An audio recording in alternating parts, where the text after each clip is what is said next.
शांततेने पण हळूहळू ठाम चालतेय. स्वतःच्या सावलीशी मी रोज बोलतेय. कधी मी कोसळले तर पुन्हा उठतेय. मी कुणालाही न जुमानता कमाल बनते. ना आरशातील सुंदरता हवी, ना कुणाच्या अप्रुव्हलची गरज उरली. स्वतःच्या चुकांमधून मी खूप काही शिकतेय. स्वतःचाच आधार बनते. जिथे घाबरत होते तिथं मी लढते. जिथं हरत होते तिथं मी जिंकते. गुंतागुंतीच्या विचारांमधून स्वतःला मी शोधते. गोंधळातूनही शांततेची कमाल मिसाल बनते. हाय हॅलो, मी छाया. मी सर्वांचं स्वागत करते परत एका छानशा नवीन व्हिडिओमध्ये आणि मराठी यूट्यूब चॅनलवरती. सर्वप्रथम सगळ्यांना श्री स्वामी समर्थ. श्री स्वामी समर्थ. जय जय स्वामी समर्थ. सगळ्यांना आजचा दिवस छान आरोग्यदायी आनंदाचा जावा आणि तुमच्या मनातील सगळे इच्छा पूर्ण अशी स्वामीची मी प्रार्थना करते आणि आजच्या एका छानशा नवीन व्हिडिओला सुरुवात करते. आज आहे ना, घरातली सगळी क्लिनिंग करून घेतलेली आहे. सगळं पुसपास करून झालेलं आहे. जेव्हा क्लिनिंग करून होते ना, तेव्हा घरामध्ये एवढं फ्रेश वाटतं, एकदम प्रसन्न वाटतं. तरी तर मला हळदीचं लेपन करायचं आहे, देवघरातल्या देवांची देवपूजा करायची आहे, आज गणपती बाप्पाचा अभिषेक करायचा आहे. म्हणजे खूप अशा काही गोष्टी त्या आज मला म्हणजे करायच्या आहे. आणि देवांशीने आज घरीच आहे. त्याला आहे ना सर्दी आणि खोकला झालेला आहे, तर मग त्याला मी स्कूलमध्ये काही पाठवलं नाही. आणि काल जो बाजारात गेलो होतो ना, तर त्याचा व्हिडिओ मी तुमच्यासोबत शेअर केलेला आहे. तर मी बाजारातून कोणत्या वस्तू आणलेल्या आहे, काय घेऊन आलेली, हे पण मी तुम्हाला व्हिडिओमध्ये दाखवणार. पण पहिले ना सगळे कामं म्हणजे देवपूजेचं सगळं उरकून घेते. कारण मग काय होतं, जास्त जर उशिरा देवपूजा केली ना तर आपल्यालाच असं वेगळं वाटतं. कारण सकाळी सकाळी जेव्हा देवपूजा होते ना, तर एक घरात एकदम प्रसन्न वातावरण तयार होतं. तर म्हटलं आता कसे बरोबर आता 9 वाजलेले, तर मला उंबरठ्याचं पूजन करायचं आहे, देवघरातल्या देवांची देवपूजा करायची. तर हे सगळं मी करून घेते आणि त्याच्यानंतर आहे ना मग तुम्हाला छान असं जे बाजारातून ज्या वस्तू आणलेल्या आहेत तर त्या वस्तूही मी तुम्हाला दाखवते. तर चला व्हिडिओ कंटिन्यू बघा. आणि तुम्हाला खरंच माझे जर व्हिडिओ आवडत असतील किंवा व्हिडिओ आवडला असेल ना, व्हिडिओला जरूर लाईक करा, कारण तुमच्या सपोर्टची मला खरंच गरज आहे. तर चला. तर हे फ्लावर आहे ना रात्रीच धुवून ठेवलेले होते. थोडीशी घरातली क्लिनिंग चालू झालेली माझी, थोडीशी संक्रांतीची. तर हे रात्री मग मी स्वच्छ धुवून ठेवलेलं होतं, पण ते ठेवायचं राहिलेलं होतं. आणि इथं देवपूजेसाठी बघा एकदम छान असे मी फुलं तोडून आणलेले. हळदीचं लेपन करायचंय ना, तर त्याच्यासाठीच इथं मी ताट काढून घेतलेलं आहे. तर या ताटामध्ये काय काय घेत असते हे मी तुम्हाला दाखवते. हळदीचं लेपन करायचं असलं ना, तर सर्वप्रथम इथं हे हळदीचं म्हणजे एक लिक्विड बनवून घ्यावं लागतं. तर याच्यामध्ये मी थोडासा कापूर टाकलेलं आहे, गुलाबजल टाकलेलं आहे, त्याच्यामध्ये थोडंसं गोमूत्र टाकलेलं आहे आणि थोडंसं पाणी टाकून ना याच्यामध्ये थोडासा कापूरसुद्धा टाकायचा. त्याच्यामुळं छान वास येतो. आणि हे असं लिक्विड बनवून घ्यायचे. इथं दोन्हीकून 2 उंबरठ्यावरती दिवे लावत असते ना, तर हे 2 दिवे घेतलेले. त्याच्यामध्ये उंबरठा सजवण्यासाठी इथं थोड्याशा पाकळ्या घेतलेल्या आहे आणि इथं तुम्हाला दिसतोय का, तर इथं कापूर घेतलेला आहे आणि इथं ही अगरबत्ती घेतलेली आहे. धूप संपलेला आहे ना, तर अगरबत्तीच घेतलेली आहे. तर चला मी आता पटकन उंबरठ्याचं पूजन करते. दिवाळीच्या वेळेस आहे ना, मी हे वृंदावन आणले होते दिव्यांचे. तर मी त्या वृंदावनावरती काय करते, छोट्या छोट्या वाल्या ज्या पंत्या असतात ना, तर त्या पंत्या लावत असते. म्हणजे ते वृंदावन आहे ना दिव्यांचं, तर ते खराब पण होणार नाही आणि ते दिसायलाही खूप भारी दिसतं. म्हणजे मला खूप जणींनी म्हटलं की खूप छान दिसतात ते दिवे. तर चला. तर मला एका ताईची कमेंट आली होती, खूप दिवस झाले. त्या कमेंटला मी रिप्लायसुद्धा दिला होता. तर त्या ताईनं अशी कमेंट केली होती की तुम्ही एवढं छान उंबरठ्याचं पूजन करता, पण तुम्ही आतल्या साईडला का बरं रांगोळ टाकता, बाहेरच्या साईडनं रांगोळ का बरं टाकत नाही. बाहेरच्या साईडनं जर रांगोळ टाकली ना, तर देवांश काय करतो, ती रांगोळीनं थोडीशी पसरवत जाय. पहिले अगोदर पसरवत होता, आता त्याला म्हणून ना तो थोडासा म्हणजे त्याला हात लावत नाही. नाही तर तो काय करायचा, मी बाहेरच्या साईडनंच पहिले रांगोळ टाकायची, पण तो त्या रांगोळसोबत ना खेळायचा. मग ती रांगोळ काय व्हायची, लगेच थोडंसं म्हणजे दरवाजाच्या समोरचा थोडासा पोर्च आहे ना, ते झाल्याच्या नंतर लगेच पायऱ्या येतात म्हणजे मेन डोअरच्या समोर. तर त्या पायऱ्यांवरती ती रांगोळ पडायची आणि काय व्हायचं, तिथं ग्रेनाईट बसवलेलं आहे ना, तर त्याच्यावरती ती रांगोळ जायची आणि त्याच्यावरतून पाय घसरण्याची भीती वाटायची. म्हणजे माझाच 1-2 वेळेस पाय घसरल्यासारखा झाला. मग माझ्या लक्षात आलं की ह्या रांगोळवरती आपला पाय पडला आणि त्याच्यामुळं आपला पाय स्लिप झाला, म्हणजे घसरला गेला. तर मग मी काय केलं, म्हटलं आपण आतल्या साईडनंच रांगोळ टाकत जाऊ, म्हणजे ती इकडं तिकडं जरी पसरली तर आतल्या आत आपण ती झाडून घेऊ शकतो. आतल्या साईडनं रांगोळ टाकते ना, तर मग आता जास्त काही तो हात लावत नाही रांगोळला. म्हणजे त्याला मी म्हणत राहते की दिवस त्याला हात लावू नको. तर आता बरीचशी त्याला समज आलेली आहे. त्याच्यानंतर लगेच मग तुळशीची पूजा करून घेतली. इथं एक छोटीशी गोपद्म रांगोळ असते ना, तर ती टाकून घेतलेली आहे. आणि इथं तुळशीची मी जी कटिंग केली होती तर त्या कटिंगमुळं तुम्ही पाहू शकता तुळशीला एकदम छोटी छोटी अशी हिरवगच्च पालवी फुटलेली आहे. बरेचसे पानं आता नवीन आलेले आहे तुळशी मातेला. काही दिवसात ती छान अशी डेरेदार होणार. दररोज मी तुळशीला आहे ना हळदीचं पाणी टाकते. तर इथं आज अंगारिका चतुर्थी असल्यामुळं इथं मी गणपती बाप्पाचा अभिषेक करून घेते आहे.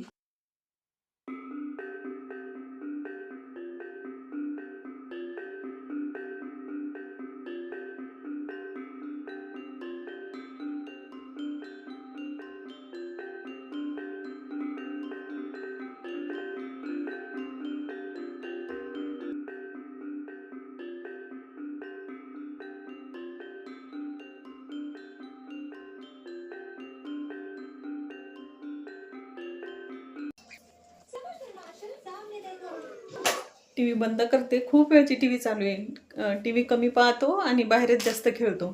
तर चला माझी आत्ताच देवाऱ्यातल्या देवांची देवपूजा करून झालेली आहे. आज गणपती बाप्पाचाही छान अभिषेक केलेला आहे आणि गणपती बाप्पाला दुर्वा आहे ना अर्पण करायची राहिलेली आहे. जी कुंडीमध्ये दुर्वा उगलेली ना तर ती दुर्वा मी थोड्या वेळानं तोडून घेणार आणि संध्याकाळी वाटल्यास अर्पण करणार. जेव्हा नैवेद्य दाखवणार ना तर तेव्हा अर्पण करणार. बरेच जण हे उपवासाला तिखट खात नाही, पण मी तिखट खात असते. जर गोड पदार्थ जर खाल्ला तर मला एवढी भयानक ॲसिडिटी होते. त्याच्यामुळं मी तिखट म्हणजे खात असते. बरेच जण तिखट खात नाही, गोड पदार्थच खातात. पण गोड पदार्थ खाल्ल्यानं मला जरा जास्त त्रास होतो ना, तर त्याच्यामुळं मी इथं उसळ बनवणार आहे माझ्यासाठी. देवांसाठी मला स्वयंपाक बनवायचा आहे. आणि आता तुम्ही घड्याळमध्ये पाहू शकता. इथं तुम्हाला दिसतंय का? घड्याळमध्ये आता बरोबर 12 वाजलेले, म्हणजे 12 वाजायला 5 मिनटं बाकी आहे. तर माझी छान अशी देवपूजा करून झालेली. एवढा वेळ जातो देवपूजा करायची म्हटलं की. त्याच्यामध्ये अभिषेक जरा असला तर मग आणखीन जास्त वेळ जातो. ते पठण करण्यात ते मंत्र तर त्याच्यातही बराच वेळ लागतो. तर चला ताईंनो, मी आता पटकन उसळ बनवते आणि बाजारातून ज्या वस्तू आणलेल्या ना ते पण तुम्हाला मी थोड्या वेळात दाखवते. तर चला.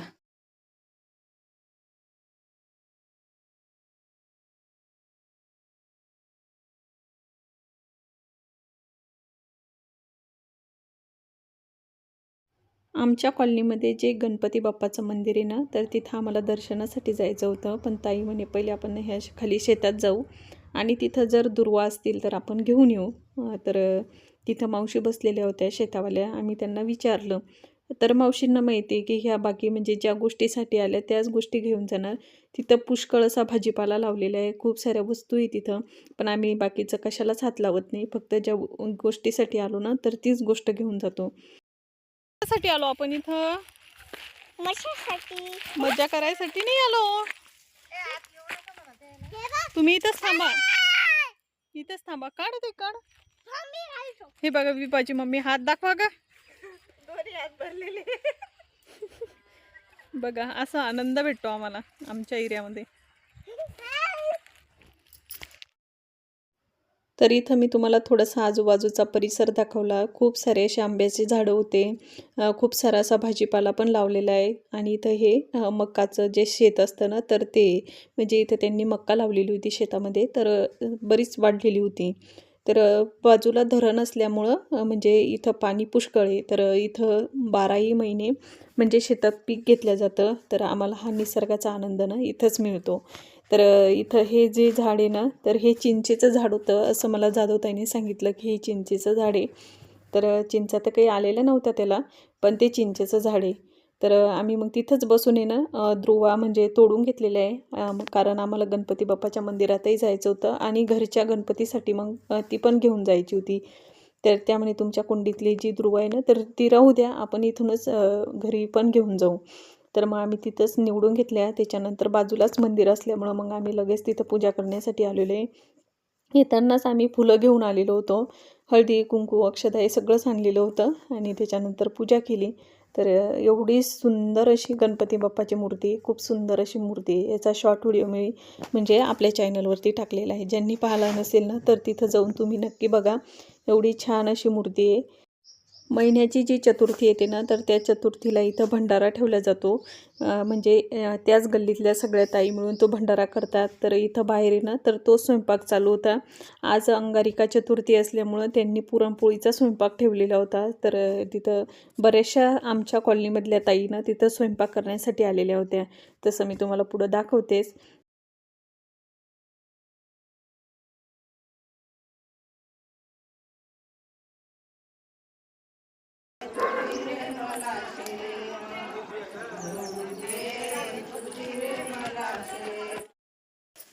तर आत्ताच मी मंदिरातून आली, ताईसोबत गेले होते ना, समोरच्या जाधव ताई ना, तर त्याच्यासोबत. तर त्याच्यामुळे मला मग दाखवताच नाही आलं बाजारातून मी काय काय आणलं. तर बाजारामधून आहे ना, हे बघा इथं मी एक साडी पिन आणलेली आहे, तुम्हाला दिसते एकदम मस्त अशी साडी पिन आहे. त्याच्यावरती डायमंड दिलेले आहे आणि इथं थोडेसे असे मोती लावलेले आहे. तर ही साडी पिन फक्त 10 रुपयाची भेटलेली आहे. हे बघा 10 रुपयाची साडी पिन आणलेली आहे. आणि हे क्लचर दिसत आहेत ना तुम्हाला, हे क्लचर सुद्धा 10-10 रुपयामध्येच बाजारात मिळतात. हे क्लचर सुद्धा 10 रुपयाचंच आहे. आणि तुम्ही याची क्वालिटी सुद्धा पाहू शकता, एकदम मस्त क्वालिटीचे आहे ना. हे फक्त 10-10 रुपयात बाजारात मिळतात. आणि हे पिना सुद्धा 10 रुपयाच्याच आहे. आपण जर अशा आणायच्या म्हटलं पिना, आपल्याला अशा एखाद्या दुकानामधून पिना आणायच्या म्हटल्या तर सहज या पिना 25 ते 30 रुपयात आरामात मिळून जातात. फक्त ह्या पिना बाजारामध्ये ना 10 रुपयाच्या मिळालेल्या आहे. तर अशा ह्या 2 पिना आलेल्या आहे 10 रुपयामध्ये. हे बघा एकदम मस्त, पूर्ण म्हणजे त्याच्यावरती डायमंड लावलेले आणि मोती सुद्धा त्याच्यामध्ये ॲड केलेले आहे. तर खूप सुंदर अशा पिना ह्या 10 रुपयाच्याच आणलेल्या आहे. त्याच्यामध्ये ही एक साडी पिन आहे, तर ही सुद्धा 10 रुपयाचीच भेटलेली आहे. हे बघा ही साडी पिन सुद्धा 10 रुपयाचीच मिळालेली आहे. तुम्हाला दिसतंय का? हे बघा. तर ही पिन सुद्धा 10 रुपयाचीच आणलेली आहे. त्याच्यामध्ये हे क्लचर आणलेलं आहे असं, तर हे सुद्धा 10 रुपयाचंच मिळालेलं आहे. तर खूप छान अशी क्वालिटी आहे क्लचरची पण. त्याच्यानंतर हे मी माझ्यासाठी एक कानातल्याचा जोड आणलेला आहे. तर तुम्ही म्हणजे विचारही नाही करणार, हे कानातले सुद्धा मला 10 रुपयाचेच मिळालेले आहे.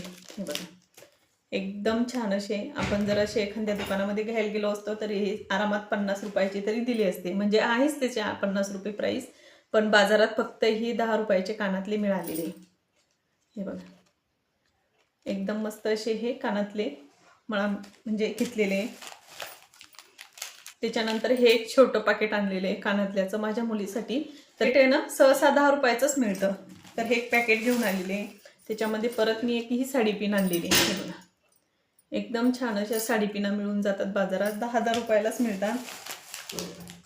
आणि इथं मी हे कानातले आणलेले, ज्या दादाकडं 1 ग्रॅम सोनं मिळतं ना, ताईला तिथं बांगड्या घ्यायच्या होत्या, तर तिथं मला हे कानातले आवडले. तर हे बघा एकदम छान असे हे कानातले डेली यूजसाठीच आणलेले मी. तर हे कानातले मला 130 रुपयात भेटलेले. तर हे बघा दुकानचा असा फरक आहे. दुकानामध्ये म्हणजे वस्तू खूप महाग असतात, वस्तू त्याच असतात पण दुकानामध्ये महाग असतात. तर हे कानातले मला 130 रुपयाचे त्या दादांनी दिलेले आहे. तर मी तुम्हाला घालून सुद्धा दाखवते की कशा पद्धतीनं ते दिसतात. खूप छान आहे, क्वालिटी चांगली आहे त्याची. म्हणजे आपल्या बऱ्याच जणांना काय होतं, असे कानातले घालायचे म्हटलं की ते सहन होत नाही, म्हणजे त्यांचे काने ना असे पसपस होतात. पण हे कानातले जर आपण घातले ना तर यानं काहीच होत नाही. म्हणजे आपल्या कानांनाही ना याच्यामुळं विजा नाही होत. समजा काही बऱ्याच जणांना सहन होत नाही ना, तर हे बघा ह्या पद्धतीनं. देऊ तू गेट लावलं समोरचं रोज नंतर येईल ना मग तो. तर हे बघा हे कानातले ना, तर खूप छान क्वालिटी आहे. म्हणजे असे टोचताही बऱ्याच जणांना काय होतं, असे विकतचे जे कानातले घातले जातात ना, बऱ्याच जणांना हे कानातले सहन होत नाही, म्हणजे सोन्याचेच नाही तर मग कानातले घालावं लागतात. पण हे कानातले जर आपण घातले तर याच्यापासून आपल्याला कसलाच त्रास होत नाही. तर हा एक जोड आणलेला आहे मी कानातल्याचा. अशी छोटी मोठी खरेदी केलेली आहे. त्यामध्ये ना तुम्हाला म्हटलं होतं मी की बाजारामध्ये कपडे खूप छान लागतात. तर इथं हे 2 टॉप आणलेले माझ्या मुलीसाठी. हे बघा तर हे बाजारातूनच आणलेले आहे. जिथं मोठमोठाले दुकानं लागलेले होते ना बाजारामध्ये, तर तिथूनच हा टॉप घेतलेला आहे. तर हा टॉप फक्त 200 रुपयाला दिलेला आहे. आणि हा टॉप सुद्धा म्हणजे 2 आणले तर 400 रुपयाला जोडी दिलेली आहे. तर हे बघा हा एक टॉप आणलेला आहे. तर खूप छान आहे, कापड पण चांगलं आहे. म्हणजे असं नाही कापड खूप हलकं आहे, एकदम भरीव म्हणतात ना, तर ते कापड आहे आणि कॉटन आहे. तर त्याच्यामुळे मला ते खूप आवडले. तर मग मी 2 घेतले आणि ताईनं पण 2 घेतलेले होते त्यांच्या मुलीसाठी. तर याचा कापड आहे ना एकदम छान आलेला आहे, स्मूथ असा कापड आहे, कॉटनचा कापड. हेच जर आपण दुकानात घ्यायचं म्हटलं तर आरामात 350-400 रुपयाचे पे करावे लागतात. पण बाजारात फक्त हे 200 रुपयाचं टॉप भेटलेलं आहे. आणि खूप छान टॉप म्हणजे असं टॉप आहे. थोडासा इथं त्यांनी असा कट पण दिलेला आहे टॉपला. हे बघा आणि अशा साईजचा टॉप आहे, एकदम मस्त आहे. रिजनेबल रेटमध्ये बऱ्याच वस्तू अशा बाजारात मिळतात कमी याच्यामध्ये. ज्या वस्तू आपण दुकानात घेतो त्या वस्तू आपल्याला एखाद्या वेळेस खूप महागात पडतात आणि एखाद्या वेळेस काय होतो, आपण दुकानातून एखादी महाग वस्तू घेतो आणि ती 1-2 वेळेस वापरतो, तुटल्या जाती, नाही तर मग फुटल्या जाती, नाही तर तिचं काहीतरी डॅमेज होतं. तर मग आपलं तेव्हा खूप मन दुखतं, आपण खूप महागाची घेतलेली आणि ती खराब झाली. आता सहज असे क्लचर जर 10 रुपयाचं असेल तर मी हे 3-4 वेळेस जरी वापरलं तर जे 10 रुपये फिटून जातात. जर 5-6 वेळेसही वापरलं तरी याचं म्हणजे ते पैसे फिटतात असं एखाद्या वेळेस होतं. म्हणजे ह्या वस्तू कशा कमी याच्यामध्ये जरी असल्या, ह्या वस्तूंचं कसं असतं, तुटफुटही झाली तर मग एवढं काही वाटत नाही, असं वाटतं जाऊ दे 10 रुपयाचीच तर वस्तू होती. पण महागाची जर वस्तू असेल, इथं आता मी घातलेले कानातले एखादं जर कानातलं हरवलं तर माझं खूप मन दुखणार. बाबा 130 रुपयाचे कानातले होते आणि यातलं एक कानातलं हरवलं. असं होतं माझ्यासोबत, तरी मला तरी होतं. खूप महागाची वस्तू आणली आणि त्या वस्तू आणल्या तर मला जास्त दिवस टिकतच नाही. तर असं वाटतं मग ह्याच वस्तू वापरलेल्या बऱ्या. आणि आता संक्रांतीमुळे जास्त माल म्हणजे येतोय, म्हणजे जास्त दुकानं लागतात संक्रांतीमुळं. आणि पुढं आता लगन सराई सुरू झालेली आहे, तर त्याच्यामुळे साड्यांची दुकानं, असे मेकअपचे छोटे छोटे स्टॉल लागलेले असतात ते दुकानं, खूप अशी दुकानं लागतात. जसं एखाद्या वेळेस जर मी गेली परत तर तुम्हाला काही नवीन असलं तर ते पण मी व्हिडिओमध्ये दाखवण्याचा प्रयत्न करणार. तुम्हाला ज्या मी वस्तू आणल्या ना तर ह्या कशा वाटल्या ना हे पण सांगा. म्हणजे मला पुरल्या का ह्या वस्तू 10 रुपयात घ्यायला, हे पण मला तुम्ही नक्की कमेंट करून सांगा. मला तरी वाटतं मला ह्या पुरल्या. आता तुम्ही हे क्लचर पाहू शकता, हे क्लचरची क्वालिटी एकदम छान आहे आणि रिजनेबल रेट, म्हणजे 10 रुपये म्हणजे काहीच नाही. तर चला मी आता हे सगळ्या वस्तू ठेवून देते. देवांचे पप्पाही घरी आलेले, त्यांच्यासाठी चहा बनवते, मी पण चहा घेते आणि त्याच्यानंतर मग लगेच स्वयंपाकाची तयारी. तर आज तर म्हणजे थोडासा उशिरा उपवास सोडला जाईल, कारण 9 वाजून काहीतरी 10-15 मिनिटाला चंद्र निघणार आहे. तर चंद्राची पहिली पूजा करणार, त्याच्यानंतर मग मी उपवास सोडणार. तसं मी तुम्हाला ते शेअरच करणार. तर चला मी आता हे सगळं व्यवस्थित ठेवून देते. तर चला. तर इथं घरातली झाडझूड झाली आणि त्याच्यानंतर लगेच मग इथं मी स्वयंपाकाला लागलेली होती. तर आज आहे ना देवांचे पप्पा म्हणे की बिट्ट्या बनव, कारण तेही संकष्ट चतुर्थी पकडतात. म्हणजे ज्या 12 महिन्याच्या चतुर्थी येतात ना तर त्या पूर्ण पकडतात. तर त्यांनाही उपवास असतो. तर म्हटलं चला आज मस्त बिट्ट्याच बनवूया. तर इथं मग मी ना बिट्ट्या वापरून घेतल्या. इथं फोडणीचं वरण बनवलेलं आहे, भात बनवला, आलूच्या काचऱ्या बनवल्या आणि रसमलाई ना देवांच्या पप्पांना मी बाहेरून घेऊन यायची सांगितली होती, म्हणजे गोड पदार्थ.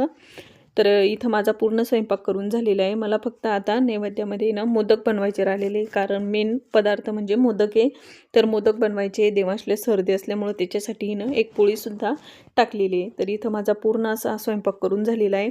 पण जेव्हा चंद्र निघणार, त्याची पूजा करणार, त्याच्यानंतरच मग आम्ही उपवास सोडणार. तर मग थोडंसं म्हणजे लवकरच स्वयंपाक झाला होता. तर मी देवांशले जेवू घालून देणार, त्याचा अभ्यास राहिलेला आहे तर तो अभ्यास घेणार. तर इथं मग लगेच मी मोदक तळायला घेतलेले. तर इथं मी ना तिळाचे मोदक बनवलेले. तर इथं माझा पूर्ण स्वयंपाक करून झालेला आहे. मोदक फक्त टाकायचे बाकी होते. तर मोदक मी याच्यातच टाकून देते. आणि पूर्ण स्वयंपाक आहे ना मी इथं टेबलवर टेकवलेला आहे. गॅसचा ओटा, भांडे सगळं घासून घेतलेलं आहे, कारण आता थोडासा उशीर झालेला आहे ना.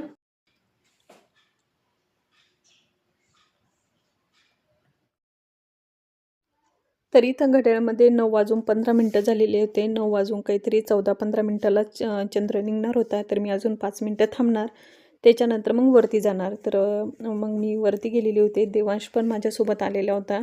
एक दिवा लावून घेतला, पाणी घेतलं, कापूर घेतला आणि थोडासा प्रसाद घेतला. मग मी वरती गेले. पण वरती काय झालं होतं, लाईट नसल्यामुळं, म्हणजे वरचा लाईट आहे ना खराब झालेला होता.